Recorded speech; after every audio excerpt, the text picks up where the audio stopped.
भैया क्या इस वक्त मैं मतलब ये पूछना चाहूँगा कि क्या आप कलीसियाओं में इस वक्त कोई ऐसी शिक्षा को देख रहे हैं, बहुत पॉपुलर, बहुत प्रचलित ऐसी शिक्षा, जो आप ऑनलाइन सुनते हैं या चर्चेस में इस वक्त सुन रहे हैं, जो आपको बहुत कंसर्न करती है, जो आप चाहेंगे कि ये चीज़ नहीं फैलनी चाहिए लेकिन फिर भी आप फैलता हुआ देख रहे हैं और आपको लगता है कि ये बिल्कुल ही अनबिब्लिकल है फिर भी फैल रही है? क्या ऐसी कोई शिक्षा है जो ऐसी कोई बात है जो आपको कंसर्न करती है इस प्रेजेंट वक्त में? डेफिनेटली डेफिनेटली कंसर्न करती बहुत सी चीज़ें। पहली चीज़ तो मैं ये कहना चाहता हूँ कि there are things about me that concern me. मेरे अपने बारे में बहुत सी चीज़ें मुझे और कंसर्न करती हैं कि मुझे बेहतर बनना है। मैं ये बेवकूफ़ी क्यों कर गया? मुझे इससे बेहतर बनना है। तो इससे पहले कि मैं किसी और चीज़ों के बारे में बताऊँ, मैंने वहाँ ये सुना, वहाँ ये सुना, वहाँ ये सुना। मैं अपने बारे में बताना चाहता हूँ कि कुछ चीज़ें मुझे भी अपने लिए कंसर्न करती हैं कि मुझे इससे बेहतर बनना है। हम्म। मुझे इससे बेहतर बनना है। मैं इस स्ट्रगल पे अब जीत जाना चाहिए मुझे। अब इस पे। So by God's grace I see there is a desire, I see that God helps me to get over certain things और मैं बेहतर बन सकूँ उसके लिए वो मेरी सहायता करता और मैं करता जा रहा हूँ।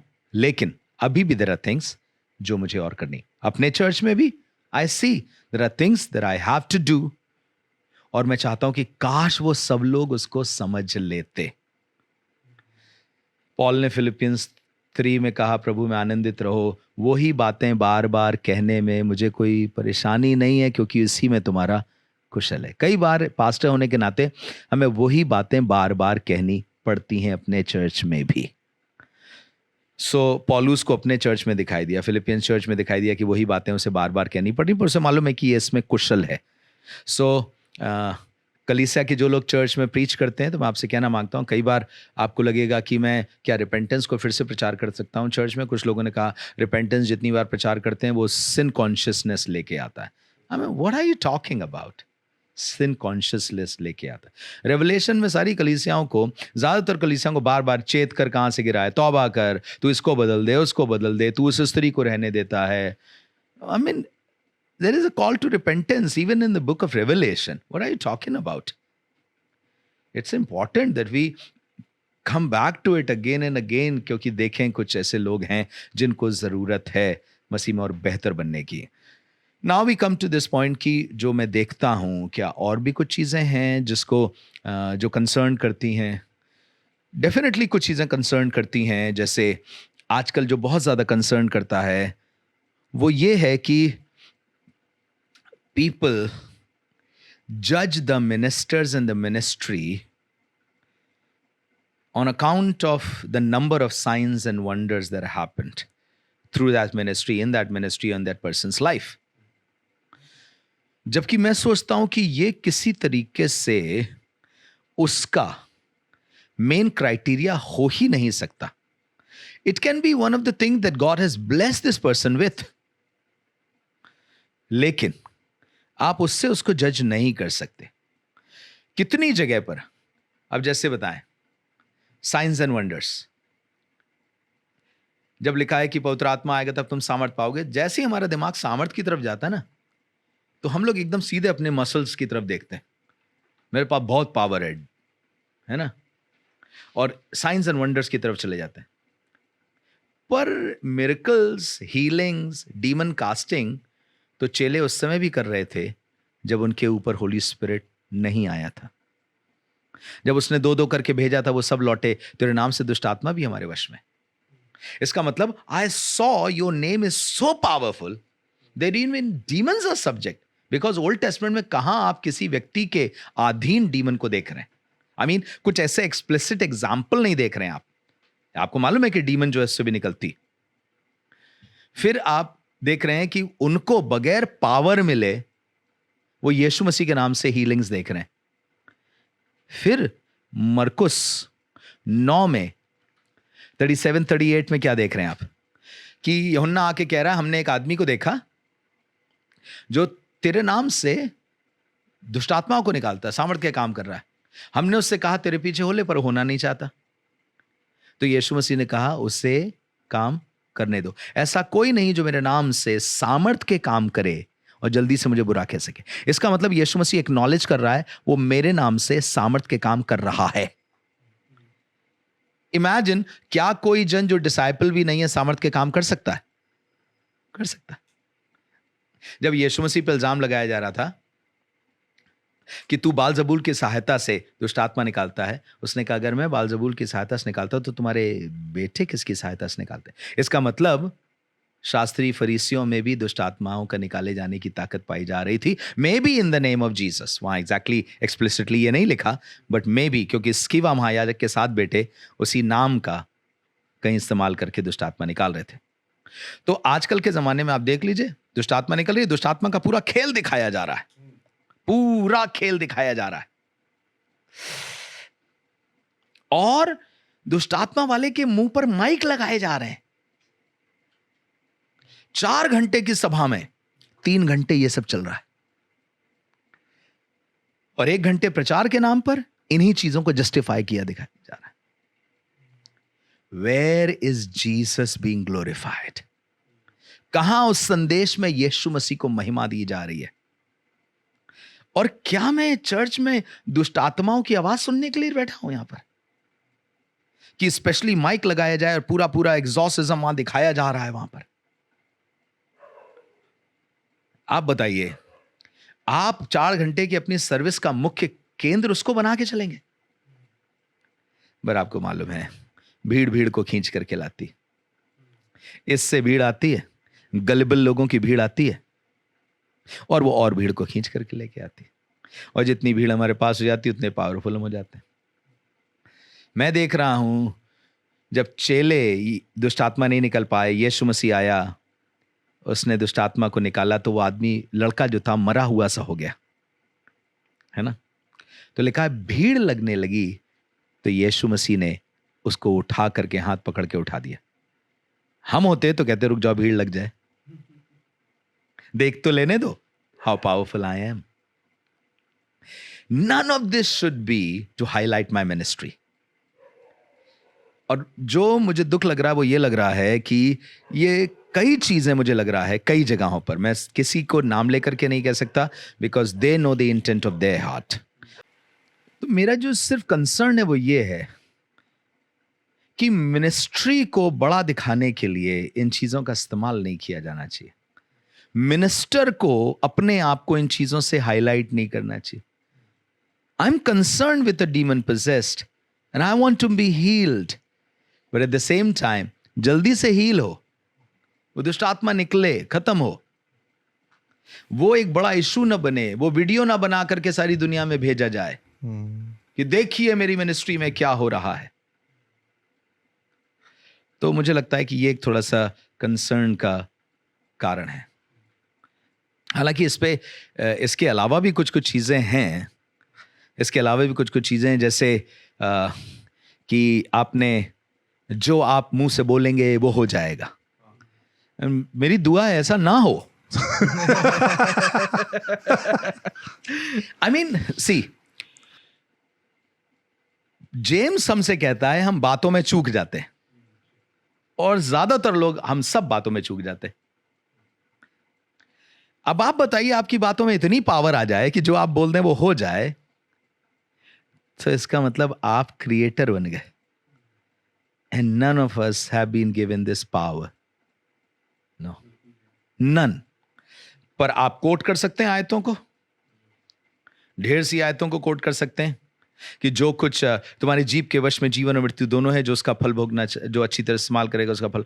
अरे वो ये कहना मांग रहा है कि तुम्हारी बातें सही होंगी तो तुम्हें लोग हाथों हाथ उठाएंगे, तुम्हारी सराहना करेंगे, और तुम मुंह से कुछ ऐसी बात बोल दोगे तो जबरदस्ती चौराहे पे मार खा जाओगे। How you use your tongue has an effect upon you. वो ये बताना मांग रहा है, वो ये नहीं बताना मांग रहा है कि बोलते रहोगे जीवन जीवन जीवन तो जीवन नहीं होगा, या मौत बोल दोगे तो मौत आ जाएगी। अरे भैया, एलिया को देखो, कह रहा हे परमेश्वर, मैं अपने पुरखाओं से अच्छा नहीं हूं, मेरा प्राण ले ले, मुझे उठा ले। तो खुदा बोले अब तूने बोल दिया कि क्या करूं, उठा ही लेता हूं। नहीं, अरे इतनी विजडम तो खुदा बाप के पास भी है, उसकी समझ में आता है क्या करना है क्या नहीं करना है।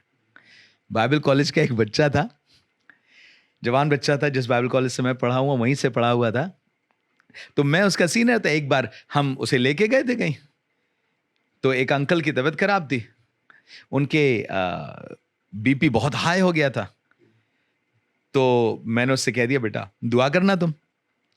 तो उसने अंकल के लिए दुआ करनी शुरू करी, हाथ रखा और हाथ रख के दुआ करी, यीशु मसीह के नाम में आज्ञा देता हूं ब्लड प्रेशर चला जाए। मैं आमीन नहीं बोल पाया कि ब्लड प्रेशर चला गया तो अंकल चले गए।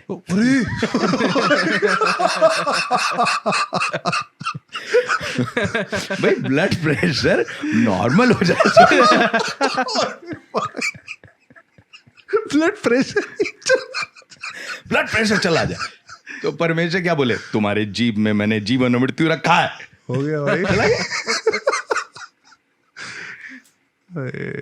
परमेश्वर भी बुद्धिमान है, समझदार है। आमीन। फिर एक पद कोट करते हैं अक्सर, आई थिंक इज इट आइज़ाया और यिर्मयाह, जहां पर लिखा है वो तेरे मुंह के फल का सृजनहार है ना। उसका पूरा कॉन्टेक्स्ट ही फर्क है, निकाल ले उसको, लेट्स टेक इट आउट। तो अक्सर ये पद कोट किया जाता है कि वो तेरे मुंह के फल का सृजनहार है, कि जो बोलोगे उसको परमेश्वर कर देगा। हम 57 चैप्टर आइज़ाया में देखते हैं ये पद, लेकिन आइज़ाया 57 जो है वो इज़राइल की आइडोलेट्री के लिए, उसकी मूर्ति पूजा के लिए उसकी भर्त्सना कर रहा है, बता रहा है कि उससे तुम्हें कुछ फायदा नहीं मिलेगा, तुम नुकसान की तरफ, बर्बादी की तरफ जाओगे। पर क्योंकि परमेश्वर जो है दयालु है, उसने बताना शुरू किया फिर उसके बाद वो कि जो कॉन्ट्राइट हार्ट का है, जो अपने आप को नम्र करेगा, दीन करेगा, परमेश्वर उसे बचाएगा भी। उन सब चीज़ों के लिए वो बताने लगा। तो मैं चाहता हूं कि 17 पद से पढ़ो, देखो क्या लिखा है 17 से, आइज़ाया 57:17 से। उसके लोभ के पाप के कारण मैंने क्रोधित होकर उसको दुख दिया था और क्रोध के मारे उससे मुंह छिपाया था, परंतु वह अपने मनमाने मार्ग में दूर भटकता चला गया था। मैं उसकी चाल देखता आया हूं, तो भी अब उसको चंगा करूंगा। मैं उसे ले चलूंगा और विशेष करके उसके शोक करने वालों को शांति दूंगा। हाँ, वो 15वें पद में उसके बारे में बता चुका है कि मैं उसके साथ रहता हूं जो लोली और कॉन्ट्राइट स्पिरिट का है, ताकि उसकी आत्मा को उभार सके। आगे, मैं मुंह के फल का सृजनहार हूँ, यहोवा ने कहा है, जो दूर और जो निकट हैं दोनों को पूरी शांति मिले और मैं उसको चंगा करूंगा। अब ये यहां पर एक चीज दिखाई दे रहा है, मैं मुंह के फल का सृजनहार हूं। ये मुंह के फल कहीं और भी हमें बाइबल में दिखाई देता है जी। यस, इब्रानियों 13 इब्रानियों 13 में, इब्रानियों 13:15 में वो बता रहा है, अपने होठों का फल जो स्तुति रूपी बलिदान उसे सर्वदा चढ़ाया करो। यहां पर जो कह रहा है वो ये बताना मांग रहा है कि because I am going to heal you, I am going to restore you, you will be forgiven, so out of your mouth you will be praising God. तुम अपनी जुबान से परमेश्वर की स्तुति करने लगोगे। वो ये नहीं कह रहा है कि उसके बाद से जो बोलोगे वही हो जाएगा। अगर ये होने लगेगा तो और फिर एक और पद कोट किया जाता है कि जो तुम पहाड़ से कहोगे उखड़ जा, समुद्र में जा पड़ तो हो जाएगा, है ना। पर उसी के नेक्स्ट पद को पढ़िएगा, और जो कुछ तुम प्रार्थना में विश्वास से मांगोगे, तो मैं मांगूं या कमांड करूं। अब मैं जो समझता हूं वो ये है कि मैं मांगूं कि प्रभु तू मेरी सहायता कर, ताकि मैं इस पहाड़ को अपने सामने से हटा हुआ देख चूं। क्योंकि आज के दिन तक कोई पहाड़ कहीं प्रेरितों ने हटाया नहीं है। और अगर ऐसा हो तो मैं पूरी डेमोग्राफी चेंज कर सकता।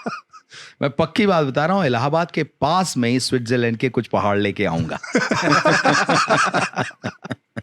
इतनी दूर जाना पड़े, या नैनीताल के कुछ पहाड़ तो जरूर लेकर के आऊंगा। इतनी दूर ना जाना पड़े अपनी छुट्टी मनाने के लिए कि नैनीताल चले जा रहे हैं छुट्टी मनाने के लिए। ये जो कहना मांग रहा है वो ये है, You lay it before God. खुदा के सामने रखो. Ultimately, the creator is the mover of the mountains. The one who created the mountains is the mover of the mountains. If it deems fit to him, if it deems necessary to him, then he is going to remove it. उसे ठीक लगेगा तो पहाड़ों को कपा देगा, उसे ठीक लगेगा तो सब कुछ कर देगा जैसा चाहेगा. तो इसलिए लिखा है, इसलिए जो कुछ तुम प्रार्थना में विश्वास से मांगो, पर अभी तक तुम मुझसे कह रहे थे कह दो, मैं कहूंगा वही जो मैंने मांग करके उससे हामी पाई है. When God says yes, I'm going to say yes. And if God doesn't say yes, then I'm not going to say yes. I'm not going to say कि खुदा बाप मेरा मूड कर रहा कुछ पहाड़ हटाने का. ऐसे नहीं होगा, क्योंकि मैं बहुत से पहाड़ों को देखता हूं जैसे पौलुस को लग रहा है वो नहीं कर पाएगा, पर वो कह रहा है ये हट जाए. यीशु मसीह कह रहा है टल जाए, पर मेरी नहीं पर तेरी मर्जी. और अगर यीशु मसीह शरीर में होकर के ये दिखा रहा है कि पेन किसी शरीर की इच्छा नहीं होती, सफरिंग किसी शरीर की इच्छा नहीं होती. So physically as a human everyone wants to evade suffering, but as a child, as a son of God, as the Lord of hosts, I come and surrender myself to do the will of God. So मैं सोचता हूं कि जितने लोग शरीर में जीते हैं ये अधिकार अपने ऊपर पूरी तरीके से ना लें तो अच्छा होगा, क्योंकि शरीर आपका कभी कभी वो मांगेगा जो आत्मा मना कर रही होगी, क्योंकि शरीर आत्मा के विरोध में और आत्मा शरीर के विरोध में लालसा करते हैं. तो जो कुछ आत्मा लालसा करवा रही है वही प्रार्थना करिए और वही कहिए. सर, तो कुछ इसी उसमें कुछ प्रचारक यूं भी बोल देते हैं कि आप अगर आर्थिक रूप से आप अभी कमज़ोर हैं, वो इसलिए क्योंकि आपने मांगा नहीं है, पर अगर आप डिक्लेयर करना शुरू करेंगे या क्लेम करना शुरू करेंगे तो आपके पास वेल्थ भी होगी. ये आपकी गलती है कि आप बोल नहीं रहे हैं उस चीज़ को. अगर आप डिक्लेयर करना शुरू कर देंगे, आपका बैंक बैलेंस भी बढ़ेगा, आपकी आर्थिक वो भी बढ़ेगी, और फिर वो अल्टीमेटली मांग वो भी पैसा ही रहे, कुछ देर बाद वो भी मांगेंगे. तो वहां पे भी तो ये बात लागू होनी चाहिए ना कि आप ये कैसे क्यों अक्यूज कर रहे हो इस चीज़ को लेके कि एक्चुअली आप बहुत, अगर तुम ध्यान से देखो तो उन लोगों की आइडियोलॉजी में परमेश्वर का वचन जो है ना वो सबसे ऊंचे स्थान पर नहीं है. क्योंकि अगर परमेश्वर के वचन सबसे ऊंचे स्थान पर होगा तो they will go back to scripture to find who did in the scripture, who commanded in the scripture such such thing. जैसे पॉल कह रहा है मैंने भूखा रहना और तृप्त होना दोनों सीखा. वो ये कह रहा है फिलिपियंस 4, मैं अपनी घटी के कारण नहीं कह रहा, इसका मतलब घटी है तभी तो कह रहा मैंने भूखा रहना सीखा है. भूखा रहना सीखा मतलब ये नहीं कि मेरे एक मील नहीं मिला था तो मैंने भूखा रहना सीख लिया. It was a longer period of time. और वही फिर से दूसरा कुरिन्थियों अगर हम 12 अध्याय निकालें तो वहां पर हमें एक चीज दिखाई देती है. हम पूरा तो कांटे नहीं समझ पाते, लेकिन कुछ कुछ जो हमें दिखाई दे रहे हैं, पौलुस जिनको संभवतः कांटे कह रहा है, वो कुछ दिखाई दे रहे हैं. मैं बार बार इसको संभवतः पे जोर दे रहा हूं. 7वें पद से पढ़ रहा हूं. इसलिए कि मैं प्रकाशनों की बहुतायत से फूल न जाऊं, मेरे शरीर में कांटा चुभाया गया, अर्थात शैतान का एक दूत कि मुझे घूंसे मारे ताकि मैं फूल न जाऊं. इसके विषय में मैंने प्रभु से 3 बार विनती की कि मुझसे ये दूर हो जाए, पर उसने मुझसे कहा मेरा अनुग्रह तेरे लिए बहुत है, क्योंकि मेरी सामर्थ्य निर्बलता में सिद्ध होती. इसलिए मैं बड़े आनंद से अपनी निर्बलताओं पर घमंड करूंगा. ये निर्बलताएं क्या हैं? कि मसीह की सामर्थ्य मुझ पे छाया करती रहे. Time and again I'll find myself in weakness, which may not be physical all the time, which may be, I don't have that. मेरे पास इतनी ताकत नहीं है, मेरे पास इतना eloquence नहीं है, मुझे लग रहा मैं ये नहीं कर पा रहा हूं, बट परमेश्वर की सामर्थ्य मुझसे वो काम करवा देगी. तो मैं क्या देख रहा हूं अपने अंदर? निर्बलताओं को. पौलुस यहां साफ साफ निर्बलताओं का जिक्र कर रहा है 9th वर्स में. इसलिए मैं बड़े आनंद से अपनी निर्बलताओं पर घमंड करूंगा कि मसीह की सामर्थ्य मुझ पे छाया करती रहे. जैसे वही एग्जाम्पल है, अगर मेरा ये ग्लास इतना भरा हुआ है तो मुझे सिर्फ इतने की ही जरूरत है, पर जितना ये ग्रास खाली होगा मुझे उतना अधिक ज्यादा जरूरत होगी। मैं तो अपने आप को, ये जैसा वचन में लिखा है कि जब उस हरे के, मुझ हरे के साथ किया गया तो तुम सूखों के साथ कितना किया जाएगा। तो मैं तो यीशु मसीह की तुलना में वही अपने आप को देखूंगा। आजकल के जमाने में समस्या ये हो गई है कि हम सब गॉड बना दिए गए हैं, है ना, लिटिल गॉड्स बना दिए गए हैं। तो हम ये तो देख ही नहीं सकते कि हम निर्बलताओं से होकर के जाएं। और ज्यादातर ये प्रॉस्परस लोगों से निकला है। उन्होंने सारी दुनिया को ये बताया है कि तुमको भी हमारे जैसा ही होने की जरूरत है। अब आगे सुनना क्या लिखा हुआ, 10वें पद से पढ़ रहा हूं। इस कारण मैं मसीह के लिए निर्बलताओं में, निंदाओं में, दरिद्रता में और उपद्रवों में और संकटों में प्रसन्न हूं। अभी किन चीजों में प्रसन्न था? अपनी निर्बलताओं में। इसकी निर्बलताएं कौन कौन सी हैं? निर्बलता नाम दिया उसने, निंदा नाम दिया है, दरिद्रता नाम दिया है, उपद्रव नाम दिया है, संकट नाम दिया है। क्योंकि जब मैं निर्बल होता हूं तभी बलवंत होता हूं। मतलब यह है कि मेरा कोई भी गॉडली टास्क जो मुझे दिया गया है वो रुकेगा नहीं। But I don't have to look into myself और into my pocket to see if I can do it. Paul कह रहा है मैं अपने आप में झांक करके देखता हूं तो मैं देखता हूं कि ये नहीं हो पाएगा, क्योंकि कितनी कमजोरियां हैं। यहां दरिद्रता दिखाई दे रही है कि ये इसका पैसा कहां से आएगा। अच्छा, मैं कुछ महीने काम कर लेता हूं ताकि मेरी यात्रा का अगला पैसा निकल करके आ जाए। ये सब देखने के बाद भी, इतना सब सुनने के बाद, समझने के बाद भी कोई आदमी ये कहे कि पौलुस जो था ना, अगर बोल देता, बोलना शुरू करता तो कभी कमजोरी नहीं होती। अब मैसेडोनियन चर्च को आप क्या बोलेंगे? उनकी बड़ी दरिद्रता में उनकी बड़ी उदारता बढ़ी हुई थी। Why is the church so much in need? देखिए, परमेश्वर ऐसा नहीं कि आपको गरीब रखना चाहता है कि तुम गरीब रहो बेटा। गरीबी का मतलब होता है राइचियसनेस। ऐसा कुछ नहीं है। गरीबी does not equal to righteousness, है ना, कि हम लाजर बनने की कोशिश करें और धनवान व्यक्ति बनने की कोशिश ना करें। हम परमेश्वर की इच्छा में मेहनत करें, अपने परिवार के लिए मेहनत करें, अपने बच्चों के लिए मेहनत करें, अपनी कलीसिया के लिए मेहनत करें, अपने आप के लिए मेहनत करें। पौलुस कहता है मैं अपने और अपने भाइयों की आवश्यकता को पूरा करने के लिए मेहनत करता हूं। अब पौलुस को ये सब मालूम नहीं था ना कि वो क्लेम कर लेता, थिन एयर से एकदम से उसके वॉलेट में पैसे आ जाते। क्यों मदद मांगता हो कहीं? हाँ, पौलुस इतना आइडिया नहीं था उसको। समय रेवलेशन पूरी